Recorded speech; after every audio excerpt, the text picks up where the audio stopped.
Hello students, in today's video lecture we are going to discuss about memory management, which is one of the important unit in operating system.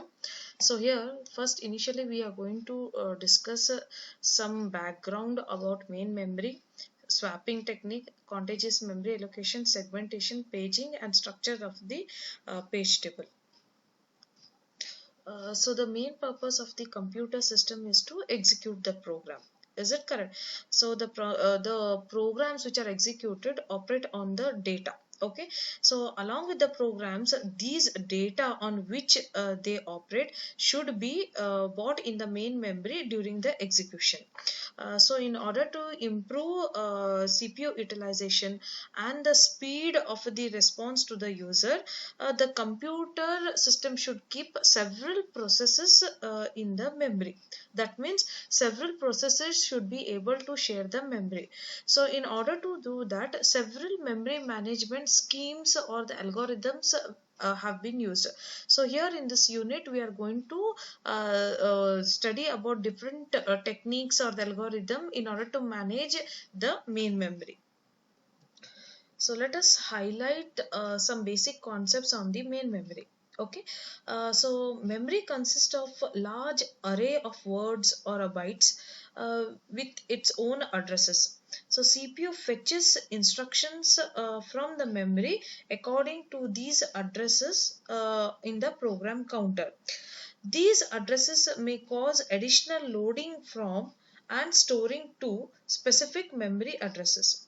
So we have also studied about the typical instruction execution cycle. That is, typically first the processor fetches an instruction from the memory.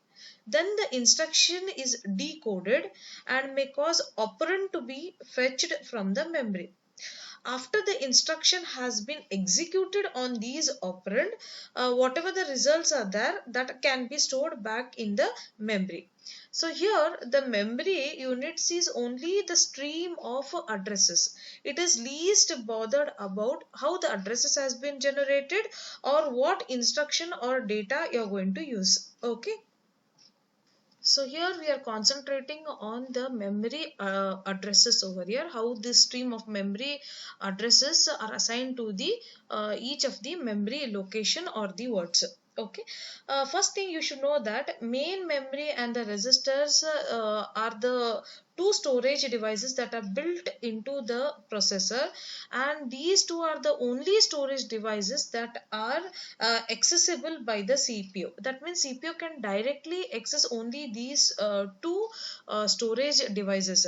CPU cannot directly access secondary devices. So whatever the machine instructions we write, they take memory addresses as argument rather than the disk addresses. So whatever the instruction you are going to execute or whatever the data is used by these instruction should either be in the main memory or it can be in the register. If the data is are not in any of these storage devices, they have to be moved there before the CPU can operate on them. So as I told you, so registers are built on the CPU. Okay, and they are accessible within one cycle of the CPU clock. So CPU can decode instruction and perform simple operation on register content at the rate of one or more operation per clock tick. We cannot say with the main memory. Okay, so main memory is accessed via or transaction on the bus or the memory bus. So memory access may take many cycles of the CPU clock to complete, in which case the processor needs to stall. So it does not have any data required to complete the instruction that it is executing.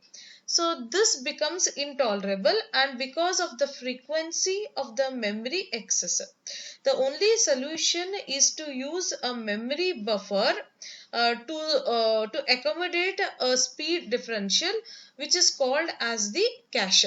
So this is used between the CPU and the main memory. We should also ensure that correct operation has to be protect the operating system from excess from the user process, and in addition to protect the user process from one another. Now this can be done only by the hardware. So for this, we need to make sure that each of the process has a separate memory space. So for that, we need to determine the range of legal addresses that the process may access, and to ensure that the process use only this the processor use only these legal addresses. Okay, and this protection can be provided with only two register, that is the base register and the limit register. So base register hold the smallest legal physical memory address, whereas the limit register specifies the size of the range of accessible address. So I'll explain you with an example what are these. So consider this is my main memory where at these are the address given over here, and some processes are being stored. So as I told you, each of the process have their own memory space, that is some legal addresses is given to each of the processor. At initially at the top of the main memory, OS will be situation, later all different process will be situation. Now assume that a processor P3. Okay, so it start from the address 200. So the base register contains the address 200. So smallest legal memory address of that particular value. So it is going to store the 200 of that particular process over here, and limit register stores the range which it can access 400. So legally the process can access memory from 200 to 600. So you can see here 200 to 600. Even if I have given the limit as 400, so limit register is calculated as base plus limit over here, that is 200 plus 400, it becomes 600. So this particular processor can access the memory space from 200 to 600. Now this protection of the memory space is accomplished by having a CPU hardware compare every address generated in the user mode with these two registers. Okay, so what it is going to do here, whatever the logical address or the address generated by the user process, the CPU is going to compare initially with the base register.